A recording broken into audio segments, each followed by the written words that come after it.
You know, I'm not working off a script here, I almost never do, but I just wanted to pass this along to you. It's something that you probably already know. Fear is what's driving all of this.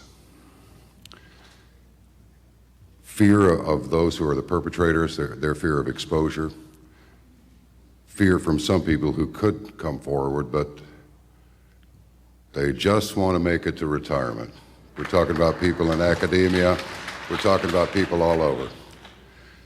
Wouldn't it be something if we could just turn loose of that fear just long enough? There might actually be something that we could do significant that could possibly save the planet. There's a phalanx of problems out there to deal with. There's nothing we can do about Japan. There's nothing we can do about Fukushima. That's why the world isn't rushing to Fukushima. There's nothing they can do about it. It's the plain truth of it. It's a harsh reality, but it's true.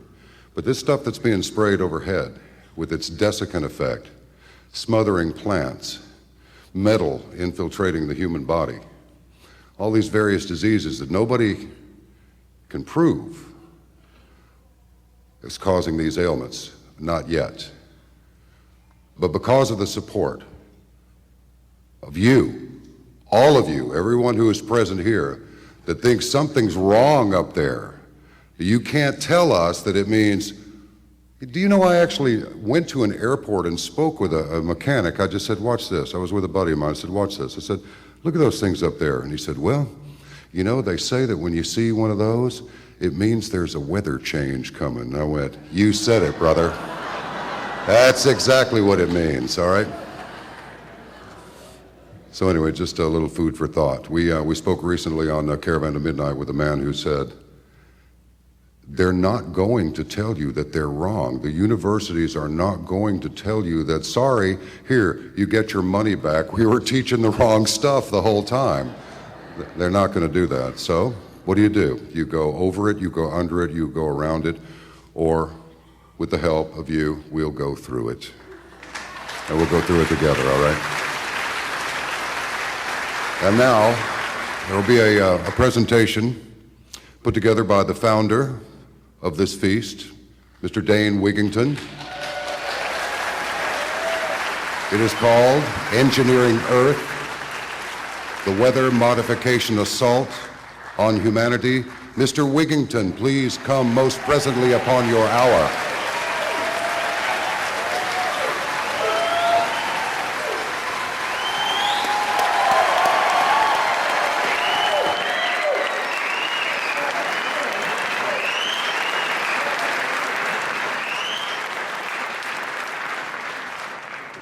My deepest and most sincere gratitude to everyone who has shown the courage to try to discover what the truth is, because we're certainly not being told the truth. And for those who are trying to hide from the truth, I would ask this: if you're standing in the middle of the freeway, are you better off with your back to traffic or facing it? And that's the scenario that we face. And we live in a society that has so far been run by tyrants and cowards who serve them. We cannot stay on this track any longer, or we will have nothing left to salvage. So when I go into this PowerPoint presentation with data that's recent, breaking, and frankly hard to keep up with,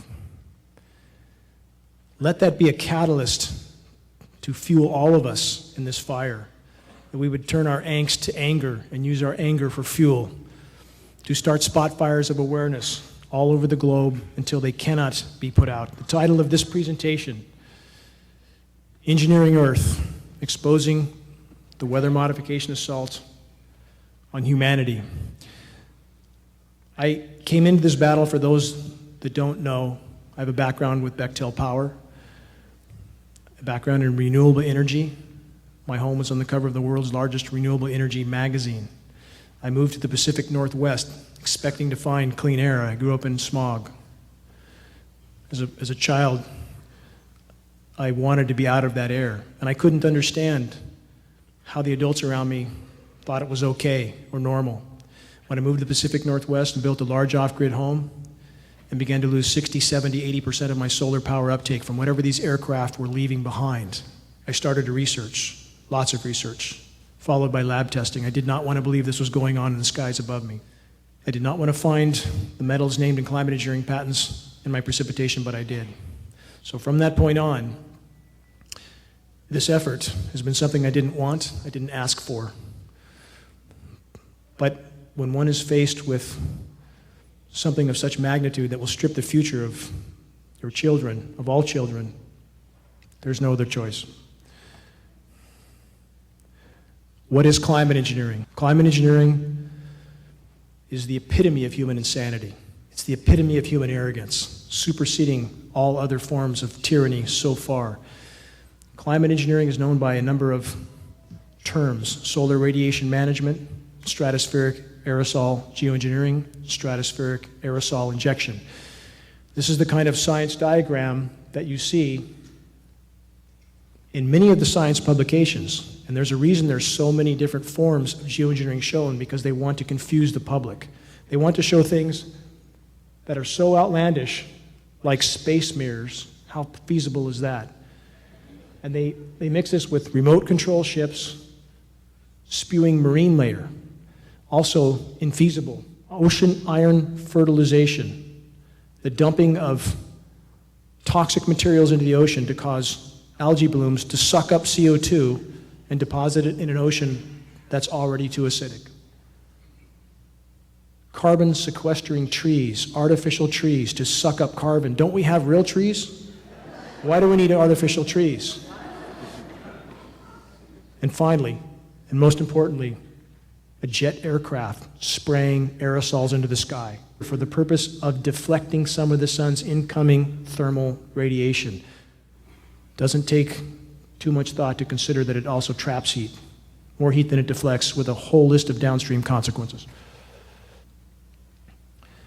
Again, another science diagram to make clear the intent of solar radiation management: to deflect some of the sun's incoming thermal radiation dispersed with jet aircraft. And yet, in spite of all this science data and so many publications, we have media, most media, treating us as if we're talking about some completely fictitious scenario. Geoengineering is the biggest elephant in the room. It's the most cataclysmic undertaking of the human race yet, superseding all other assaults on the environment. Our war against nature, by the way, is a war against ourselves. How do we know they're spraying? How about nozzles? Mounted on the pylons directly behind the engine exhaust. These are retrofit nozzles, and they are mounted directly behind the exhaust stream to make it appear as a condensation trail, even on commercial aircraft. And we're not implicating commercial personnel or pilots, but their aircraft are positively being used because they've been identified from the ground, leaving a particulate trail. Again, we are not talking about condensation. We are talking about solar radiation management particulate trails. Our lab tests prove this material is coming down on us. We have film footage of these aircraft at altitude, which I'll get to. Anybody who thinks that sky is normal needs a serious reality check.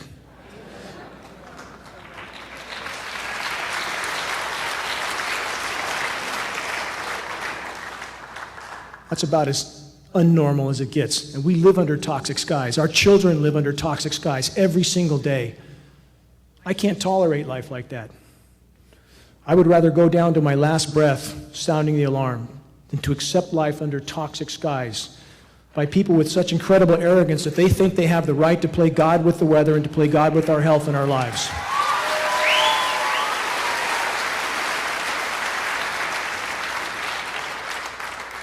Four photographs, three of heavily geoengineered skies, aerosolized skies, one untainted picture. How many of us even remember what such a sky looks like? It's so seldom we have lost track. These programs have been occurring for 65 years, having a profound effect on climate systems around the globe. Few of us truly know, quote unquote, natural weather in any way, shape, or form. The system is very complex and intricate and entirely connected. For those who think they can intervene with these systems and do anything but harm, it's the same as the pharmaceutical commercials we see on the TV every day. Take this for that ailment, and by the way, here's 20 other things that are exponentially worse. And the next commercial is an attorney's group saying if you took this and that, you can sue, and you're going. This is the mentality that runs the planet. How can they get away with this? Because we're letting them get away. Because we're on our iPhones, watching football games, and that reality will not continue much longer. Learn to recognize what's an aerosolized sky. Inside, if you think it's only passengers inside aircraft with windows on the side that look like passenger jets, think again. There's a lot of things inside these aircraft that we're not being told about. And for those, again, who try to marginalize an issue of such gravity, either because they're afraid or because they've completely lost touch with the reality, how much proof do we need? And this is only a sample of that proof. This is important. It's important to understand that the greatest lie ever perpetrated on the human race is the lie of the condensation trail. Do condensation trails exist? Yes. But almost never behind a high bypass turbofan jet engine, and that's what that is. All commercial aircraft and all military tankers are fitted with a high bypass turbofan jet engine. It's a jet-powered fan. It's designed for fuel efficiency. 85% of the air that passes through that engine is non-combusted.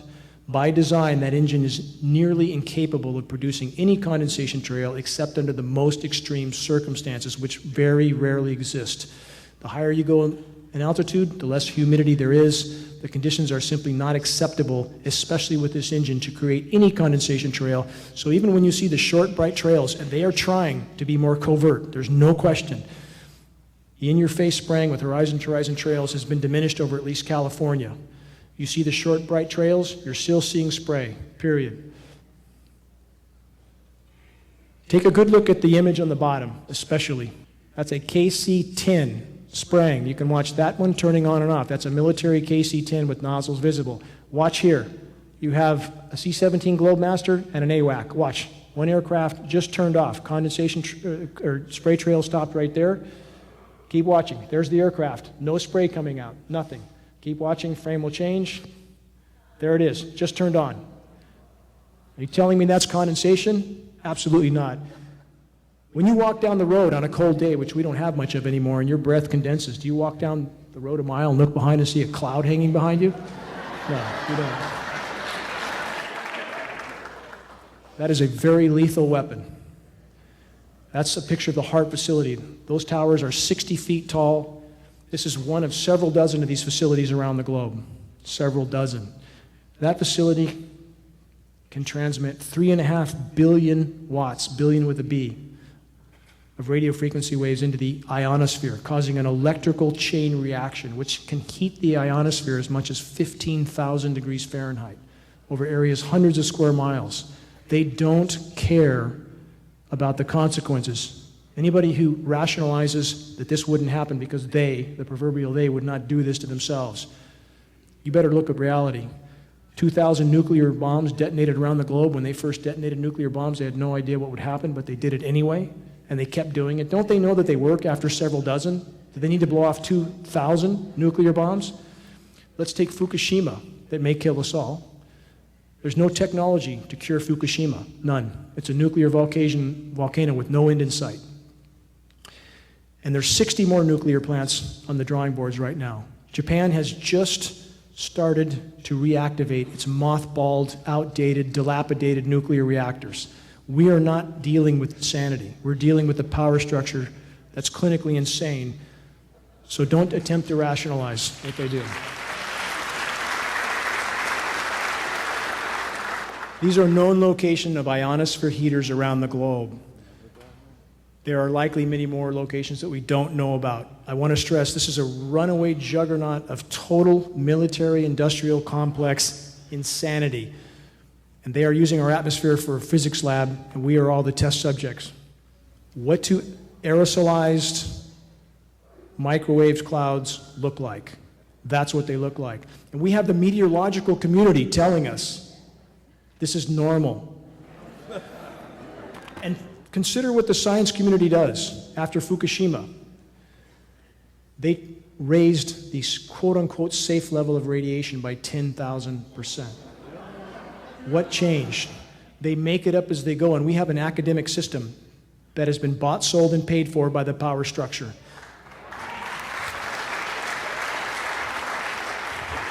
A system that tells us vaccines are safe, when peer-reviewed study is proving more every day that that is anything but true. An academic community that tells us fluoride in our water is good for us. This is the society we live in. These clouds, as you see, are aerosolized with electrically conductive nanoparticulates that can be manipulated when exposed to radio frequencies that can cause them to repel each other. So you get an appearance, if you put iron shavings on a table with a magnet underneath, they align. And this is the same scenario we see in our clouds. So this is how they're trying to create as much cloud cover as possible, however toxic, however damaging to the atmosphere. That's their goal. This is part of how they accomplish it. These clouds are absolutely, indisputably being exposed to radio frequency transmission, and they're heavily aerosolized. 4 radar images. The top 2 are the same image, taken at the same moment, with 2 different filters. You have standard infrared, enhanced infrared. If you looked at the enhanced infrared on your nightly weather show, wouldn't you become a little bit alarmed? They don't want you to see this. So the images are filtered. Who does the weather modeling for the National Weather Service and NOAA? Raytheon. Defense contractor, geoengineering contractor, geoengineering patent holder, Raytheon. We have meteorologists now reading scripts. That's all they do. They read scripts. The bottom 2 images are also important. If you look off the coast of California, this grid pattern spraying occurs almost constantly. This is what they attempt to be solar radiation management, to stop the thermal energy from entering the ocean. Is it working? Well, given that we have the warmest ocean temperatures by far ever recorded in the Eastern Pacific, I would say no, it's not working. The whole ecosystem is dying right now. The marine ecosystem is dying right now. We have the largest red tides ever observed from Baja to Alaska. We have fisheries shut down. We've had 10 to 15,000 seals wash up on the shores dead. How much of that are you being told while we're being shown the Donald Trump parade of idiocracy? How much? This is killing our biosphere, period. Droughts are expanding around the globe. This can't happen in an overall sense on a planet that's warming. The laws of physics say it can't happen unless there's something in the equation that's not being acknowledged. The atmosphere holds 7% more moisture for every degree of warming centigrade. On a warming planet, it must rain more overall. The only reason it can't is because we have an atmosphere filled with particulates, the express goal of solar radiation management. Yes, pollution's a part of that. Pollution's a big problem. For those who don't think pollution's a problem or the other forms of human damage, we've damaged the planet immensely from countless directions, but this is the biggest problem of all. Global dimming is 25% today. That means 25% of the Earth's direct rays that reached the planet 5 decades ago no longer do, and that is the express goal of solar radiation management. So we have droughts expanding around the globe with horrific, horrific consequences. Massive tree die-off is occurring all around the globe. Anybody who knows anything about trees can see how horrible they look. And when we're told, when media goes to the effort to tell us it's only the drought, and we see trees, landscape trees, dying just as quickly, we know we're being lied to. When we see the bark being burnt off of those trees on the sun-exposed side because the UV radiation is astoundingly high, because the ozone layer is being torn apart by climate engineering and ionosphere heaters, we know we're being lied to. Does a drought cause the bark to be burned off the sun-exposed side of the tree? No. So again, it's up to all of us to learn what's happening. I tried to sound the alarm on the trees about a decade ago. My father was an arborist, and I'm particularly sensitive to trees. I can see when they're not healthy. They didn't look bad enough then. They certainly look bad enough now. They are dying all over the globe at a cataclysmic rate because this is a nonlinear equation. It's important to remember that. Nonlinear. As it begins to unfold, it unfolds exponentially. Our boreal forests are dying. Boreal forests are the second greatest source of oxygen on the planet. Forest fires are increasing around the globe. Defense industry technician Mark McCandless elaborated on this. I'm going to take this a little bit further. So we know that bioavailable metals are falling on us. We know this. We've done 70 lab tests in Shasta-Siskiyou County alone, 70. There's a mountain of toxic metals that peer-reviewed study makes clear are highly toxic to root systems. It causes the organisms to stop nutrient uptake, so they die a very slow, protracted death. So we have bioavailable metals killing the trees from below. We have unbelievably intense UV radiation killing them from above. We have protracted drought because aerosolizing the skies affects evaporation, affects the hydrological cycle radically, so the trees are being droughted out. And this is very important. The trees are being coated with an incendiary dust. These metal particulates are incendiaries. So from every direction, the forests are burning up. Right now in Siberia, record and cataclysmic fires are happening. We're not being told about that. Siberia is losing 100 million acres a year. Canada lost 600% more forest to forest fire than the historical norm. There's nothing normal about any of this. So when your media tries to pacify you and agency officials try to pacify you because that's their job, stop and consider that they are paid to deceive the population, to keep the population calm. Whatever else their motive, that's what they're doing. More confirmation. Again, all the red zones you see. Forest fires burning around the globe at unprecedented rates. And this is a feedback loop. The more forests burn, the more greenhouse gas is released. And anybody who says greenhouse gas is not a problem is also off track. It's a huge, huge problem. Not just CO2, but methane. And climate engineering is making the whole situation exponentially worse. The planet cannot respond to the damage being done because it's virtually in a straitjacket of toxic geoengineering metal particulates and radio frequencies. Fires are increasing exponentially. As the hydrological cycle is disrupted, record flooding increases along with record drought. You get both extremes. And as we're told that these extremes are simply a result of climate change, and I'm not saying that's not a factor because of the other damage we've done to the climate system, but in 1998, when the term climate change was really implemented, that's when the geoengineering programs were totally unleashed.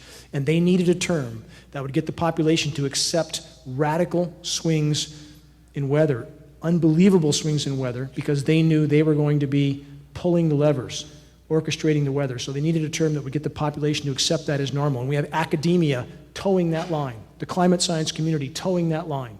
And they're doubling down on their lie. The deeper the lie goes, the more they hold to it, because once it's exposed, there'll be a shockwave around the globe. Popular science. China's weather manipulation brings crippling snowstorm to Beijing. That's how much they can manipulate the weather. They can turn what should have been a rainstorm into a snowstorm with chemical ice nucleation, and they are doing this constantly. China openly admitted it until they did $1 billion worth of damage to Beijing. Mainstream media covered it, and we're told, even though this is covered, that this is some fringe issue. We can't let our media and our so-called agencies continue to marginalize us. We can't let our so-called elected officials continue to marginalize this issue. Our local congressman, Doug LaMalfa, who at one meeting asked me if I could serve him credible data, besides our testing that was done at the state lab, but that wasn't good enough. The following week, I served him data from California EPA, from the contact I have there. And his staff later told me that they don't recognize that as a credible source of data. So what do they recognize? What do they recognize? The last event I did in Reading, LaMalfa, we are told now, received over $3,000 from Monsanto. Where does Monsanto fit in this equation? So Monsanto is a part of this cabal. They bought Climate Corp for $970 million because those who are involved with weather modification have to control the message. That's why, again, Raytheon does the modeling for NOAA, National Weather Service. We have Weather Channel is owned by Blackstone and Bain Capital. Weather Central is owned by the Rothschilds. We have the Foxes running the hen house from the bottom to the top. So that's what we face. Geoengineering has left Earth perilously exposed to solar flares. If we have a Kerrigan event, which is a major solar flare that happened in the 1850s, that may be the end of the road for all of us. Climate engineering has shredded Earth's natural protection. So now if we have a major CME, a coronal mass ejection, major solar flare, that will shut down electrical grids around the globe. When those grids are shut down, we may have Fukushima times 100 or 200, and that would certainly be the end of the road. But from their logic, the more they spray, the more they have to spray. What a downward cycle is that? The more they destroy our natural protection, the more they justify spraying even more. In addition to the risk now from a CME, a coronal mass ejection, I want to stress we have a shredded ozone layer, and we are seeing UVB readings 1,000% higher than we are being told. If the sun feels hot on your skin, it's because it is hot. It's incredibly hot. It's killing plankton. It's killing a lot of things. It's killing our trees. We're told no more than 5% of incoming UV should be UVB. We're seeing 60%. And we're seeing UVC on the surface as well. We're told UVC stops 100,000 feet up. We're seeing a slight reading on the surface. The next band of UV radiation is X-ray. That should point out how lethal that this is. Our oceans are becoming toxic dead zones. Why do you see jellyfish? Because jellyfish survive in low oxygen environments, and they are proliferating around the globe because the oceans are dying. Seeing proliferation of jellyfish is a horrific sign. Japanese fishermen can't net fish anymore because there are species of jellyfish that are as much as 9 feet wide and weigh hundreds of pounds. They're breaking their nets. And the Japanese thought they would try something to fight nature. Again, when we fight nature, we fight ourselves. They built nets that would sift the jellyfish and cut them into tiny parts. That's what makes jellyfish proliferate. So now the problem expands. And again, we see fighting nature is a losing proposition, and climate engineering is the epitome of that. We have polluted toxic zones. We have mats of algae in China. How many people have seen a picture like that? Mats of algae that are so thick you can walk on it on the ocean. That's the sign of a dead ocean. And we have this lie that's being perpetuated that somehow technology is going to fix all of this. Technology so far, on the road we're on, is bringing us to certain mathematical near-term total global extinction. That's what technology has done for us. You cannot beat nature. You can only harm yourself. The red tides are happening around the globe as well, radically along the U.S. West Coast. Over 400 ocean dead zones around the globe are expanding, some as big as 10,000 square miles. Dead zones where nothing lives, and they're expanding. 95% of global pelagic fish populations are already gone. We're not going to be eating fish much longer on this course. This is extremely alarming. We're told nothing about it, and the largest scientific panel ever created in human history, the IPCC, 2,000 plus of the world's top climatologists don't even consider this a factor in their models. How can that be? What kind of education do these people have? This is methane expulsion. Methane holds the key to life and death on Earth at this point more than any other issue. Climate engineers claim that their programs will help with this situation. After 65 years, are they helping? No. So what you see on top, that's a methane blowhole. It's happening all over Yamal, Siberia. That's from massive methane explosion out of the ground. These craters are surfacing everywhere. It's happening on the seafloor. Methane is flooding the atmosphere as we speak. We're told by the climate science community methane is 20 times more potent than CO2. Again, a half-truth. That's over a 100-year time horizon. Over a 10-year time horizon, it's 100 times more potent. Methane is like flooding the player or filling the atmosphere with a layer of glass, and it's covering the planet now. You see the methane escalation on the chart below, and let's get to another layer of insanity on the right. That diagram represents the latest layer of climate engineering insanity, Project Lucy and Project Alamo, to use these massively powerful ground-based ionosphere heaters, to microwave the atmosphere in an attempt to degrade the methane that climate engineering helped to create in the first place. One layer of insanity on top of another. Atmospheric methane saturation is contributing to noctilucent cloud formation. These clouds may look beautiful, but they are ominous, absolutely ominous. Again, the atmosphere is filling with methane as we speak. There's enough methane in the Arctic and the East Laptev Sea to cause a Permian-style mass extinction 100 times over. There's enough methane to turn this planet into Venus. And these clouds are a sign of that process continuing, and geoengineering is helping to fuel that process. Whales threatened by metals in water, toxic metals, specifically aluminum. It's not just in the water, they're breathing it. This image is to make this point. You cannot hide from these programs. There was 1,000 whales tested from the most remote places on the planet in 2010, and the report stated they contained jaw-dropping levels of aluminum in their tissue. Jaw-dropping levels. You cannot hide from this, and every single one of us is sucking this material in with every breath we take.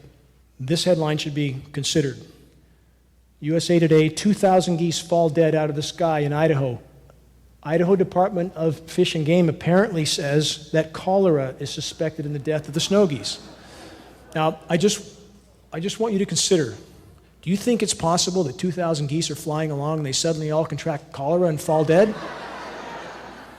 We have to check our reality. We have to. We are literally being herded off a cliff right now, every single one of us from every direction. We have to check our reality. We have to make our voices heard, and that's the kind of lies we're exposed to every single day. We need to wipe our biases clean, wipe our preconceptions clean, and look through a clear lens.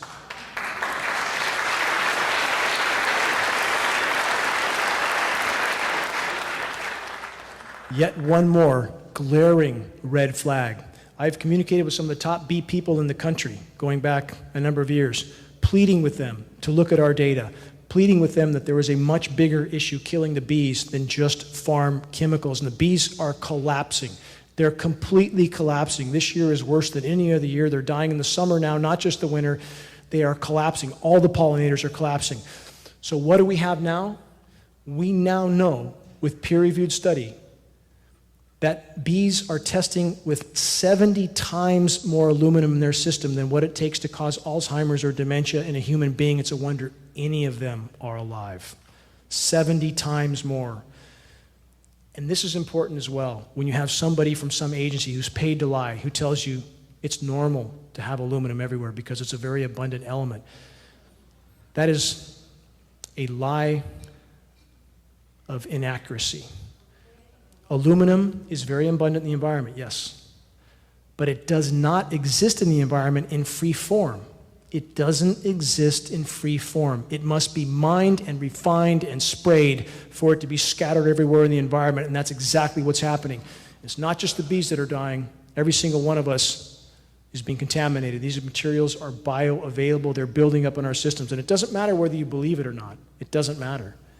It's a fact, and we have the lab test to prove it. Alzheimer's, autism, the common link is aluminum. I tried to sponsor an Alzheimer's event here in Reading, $500 donation to the Alzheimer's Foundation. They refused that donation because they stated emphatically that aluminum had nothing to do with Alzheimer's. And they sure didn't want me talking about the fact there's a massive aluminum contamination that our authorities are not telling us about. And I know this. I've been in meetings here in Reading with Reading Environmental Waste 5 years ago, closed door meeting. I was asked to attend because I study this issue. Shown tests of the Sacramento River with massive spikes of aluminum. I was allowed to attend that meeting on the promise of confidentiality, which I'm breaking now. And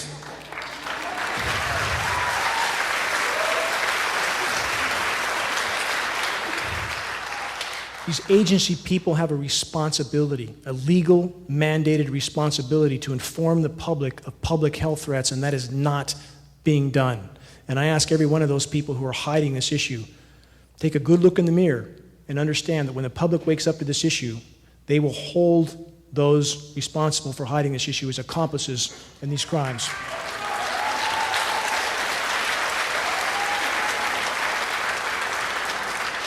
One last statistic on this frame, and I'll move on. That autism chart is not current because we're not seeing current charts. They seem to be scrubbed off the web.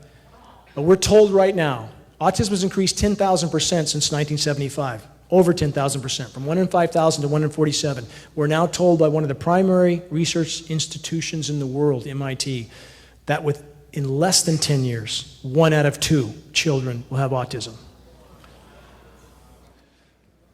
Brand new study, this is a week old, from a physicist who's a personal friend, Dr. Marvin Herndon. It's been published in a peer-reviewed manual.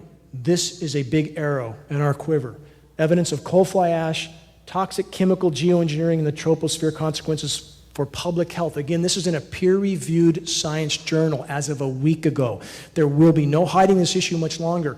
And what does it appear? The chemical signature for what's showing up in rain tests matches coal fly ash, a substance that the EPA has told us is not harmful. They've been trying desperately to get rid of, and it seems to suit the purposes for geoengineering, and evidence is increasingly indicating that toxic coal fly ash may be one of the base materials they're using to spray because it gives them plausible deniability.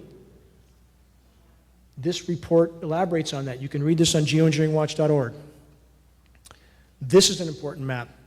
This is departure from normal high temperature map for 2014. The only significant zone below normal global temperatures for 2014 was the eastern half of the North American continent. Take a good look at the blue zone on the eastern half of the U.S. Does that look normal to have one zone that's so anomalously cool in a world that's so warm? Why would that be? And that's part of geoengineering at this point. They're trying to hide the magnitude of what's unfolding, of what they have helped to cause to happen by throwing everything they have at cooling the zone with the highest percentage of U.S. population, engineered snowstorms, the tests prove it, so they can talk about Boston snow over and over and over and over and confuse the population and not mention the fact, by the way, 14,000 feet up in the Sierras, there's nothing. So this can't be hidden much longer. We just passed July as the warmest ever recorded on our planet. This year is shattering records, ocean temperatures off the scale. Again, there'll be no hiding this for long, but it's important you understand that when you're seeing headlines of certain areas that are cold, consider how unnatural this scenario is. This is important. Again, the Pentagon, the U.S. military, and all the top U.S. military brass considers climate change the greatest and most immediate threat. Not only do we have all the top U.S. military leaders stating climate change is the greatest and most immediate national security threat of all, everywhere we look, we find glaring red flags to further acknowledge the ongoing lethal climate engineering reality. From the military's own document stating its desire to own the weather, to congressional and UN documents outlining the global governance of geoengineering and specifically solar radiation management. Yet, in spite of absolutely overwhelming evidence, the official denial continues from all governmental agencies. This denial is then backed up by the power structure corporate media. The fight to expose and halt climate engineering is a fight for life, nothing less. I want to ask you, do you think they would ask our permission before they can engage in these programs? Not a chance. Not a chance. Did they ask anybody permission to go blow up islands in the South Pacific to test their nuclear bombs? No. Did they ask the U.S. population if they could do biological testing? No. About 24 cases of the U.S. military doing biological testing on U.S. civilian populations without their knowledge or consent. This is business as usual. We need to wake up from the bubble. This is the military we have.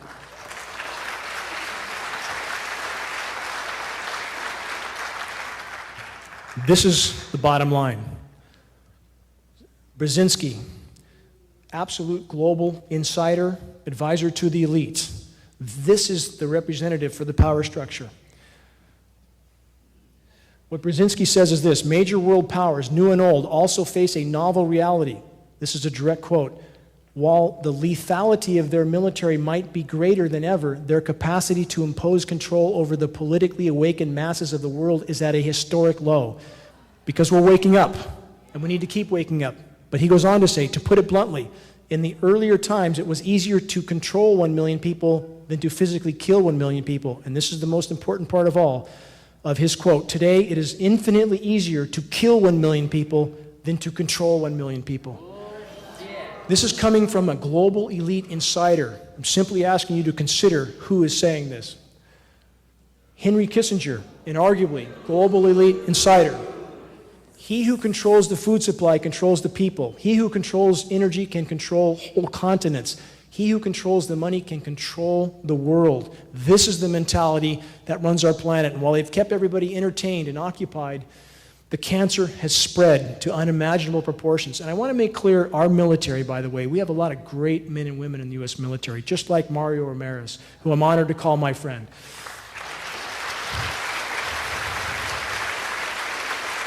And I salute those men and women. I absolutely salute them. I've given to DAV, VFW. I worked to rehab NAM vets in my past as a volunteer. But we need to wake them up. It's not okay to follow orders when those orders hold the future of our children in hands.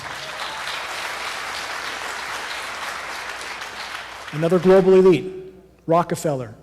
We are on the verge of a global transformation. All we need is the right major crisis, and nations will accept the new world order. That's how these people think. That's their game plan. That's their goal. It's about power and control. Anybody who thinks our government and those at the top of our government are here for our benefit, again, you need to take a reality check. This should be carefully considered. Those in power have always believed they have the right to decide who lives and who dies on planet Earth. Direct quote from Mr. Kissinger, depopulation should be the highest priority of the U.S. policy towards the third world. Who gave him the right to make that decision? I'm asked all the time, who's behind this? Who's running these programs? All roads lead back to those who print the money, and so many conflicts around the globe are about this right now. Saddam Hussein was taken out because he wanted to disconnect from the dollar. It had nothing to do with freedom and democracy. Same is true with Gaddafi. Same is true with other countries in the Middle East that did not want to use the dollar anymore. So we need to wake up. What is the motive behind the power structure? It's not about spreading freedom and democracy. It's about control. And who's at the head of that control? Those who print the money. That's the central bankers, and the dollar's about to be dethroned. So the power structure is more dangerous than ever. Obama's war on whistleblowers. Another question I get asked a lot. Why don't we have whistleblowers? We had one. We had Kristen Megan. She's the real deal, I believe. I've communicated with her a number of times. She's a former Air Force industrial hygienist. Her job was to check for toxins, and she absolutely confirmed these programs are going on. But why don't we have more whistleblowers? Let's look at the facts. The Obama administration has prosecuted more whistleblowers than all other administrations combined. Two, when we look at, for example, the torture issue, John Kiriakou, who blew the whistle on the torture that was going on with their own military, who is the only person to be put in prison? John Kiriakou. That's what we do to our whistleblowers. So consider why no one will step forward, and the consequences for anybody directly involved with these programs would likely be much, much worse. They would likely not get far in this world if they tried to speak out. CIA-sponsored trolls monitor internet and internet users in order to discredit factual information. The power structure knows all it has to do is cast doubt on issues to confuse the population. It's important we know this. So we all need to learn to sift the baby from the bathwater and recognize there is a lot of people who are paid to confuse us. We need to see through it.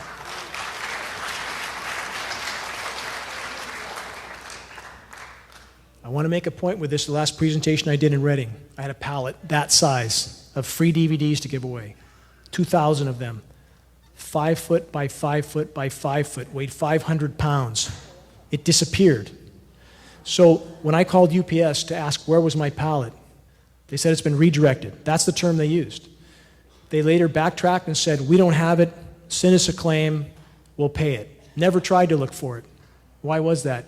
The DVD manufacturer who's shipped millions of DVDs said they've never had anything happen like this. So just to make the point that those in power can do a lot to slow the progress of movements they do not want to gain traction. Species extinction. You see the escalation. To be clear, right now, species extinction rates are 200 to 300 species of plant, animal, and insect a day going extinct. 200 to 300 a day.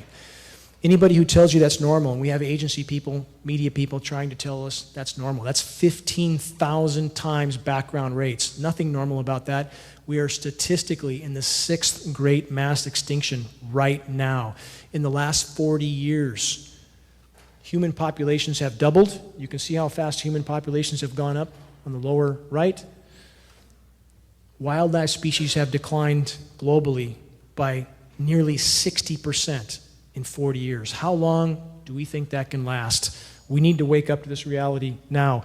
When you see the type of massive civilization structures on the lower left, ask yourself how sustainable that is in this paradigm. Again, how long can we go if we've lost 60% of Earth's wildlife in the last 40 years? One more from Kissinger: the power structure and their mainstream media weapon of mass distraction persistently program the population to accept obvious lies and reject verifiable truths. It's not a matter of what's true that counts, but a matter of what is perceived to be true. On that note, take a good look. This building's being demoed. We all recognize this as a demo, do we not? This building is being demolished with explosives. Take a good look. That's the third building on 9/11 to come down, that most people don't even know there was a third building. Why? Because the media didn't want you to know. Take a good look and ask yourself this. The official story is that that building came down, a 47-story steel structure high-rise, came down in 7 seconds, never got hit by anything because some furniture was burning on the first floor.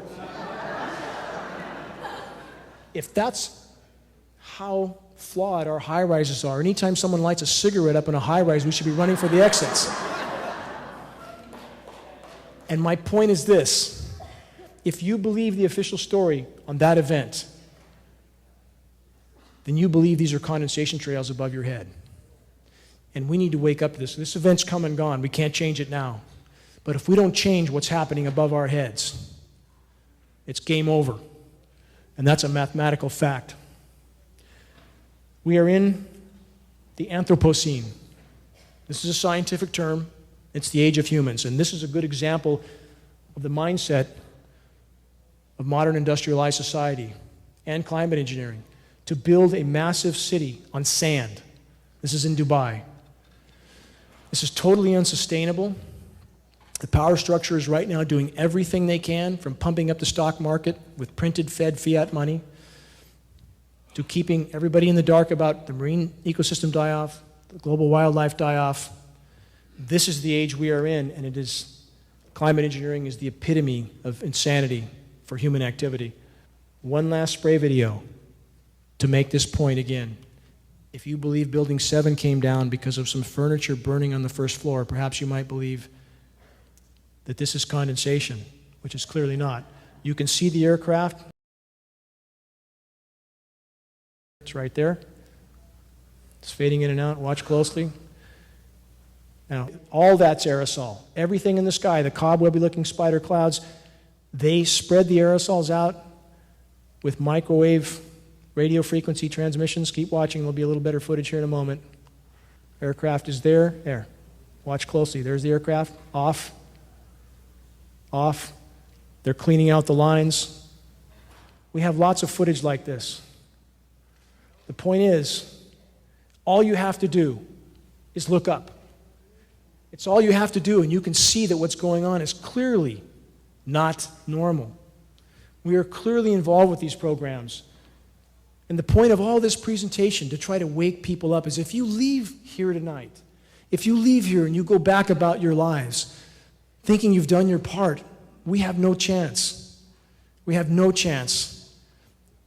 This town of Reading, a lot of work has been done here, a lot of activists, and I couldn't do any of this without the help I've gotten from so many people. Every person that spoke here, all the activists behind the scenes, and every one of you that's taken the time to show up. If we combine our voices, we can put a hole in the armor in this town. We can bring this issue to light, and all we have to do is put a crack in the dam. That's all. We don't have to dismantle the dam. All we have to do is put a crack in it, and they will not be able to stop the flow.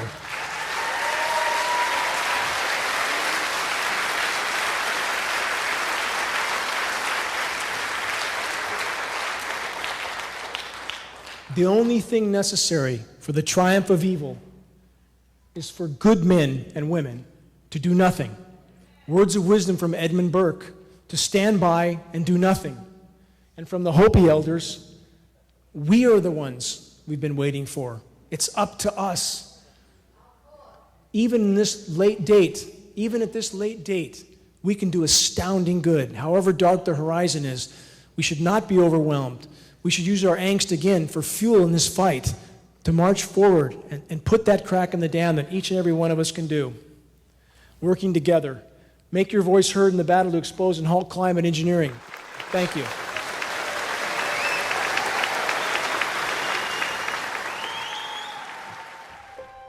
Every single day counts in the critical battle to expose and halt the ongoing climate engineering insanity. It's essential for all that are currently awake and aware of what is happening in our skies to assist in the crucial effort to wake others. We must reach a critical mass of awareness as fast as possible. Every one of us is capable of being the final grain of sand that tilts the scale and triggers the landslide of awakening that is so desperately needed. Make your voice heard in this fight while there is yet time to salvage what remains of our environment, our health, and our planet's life support systems.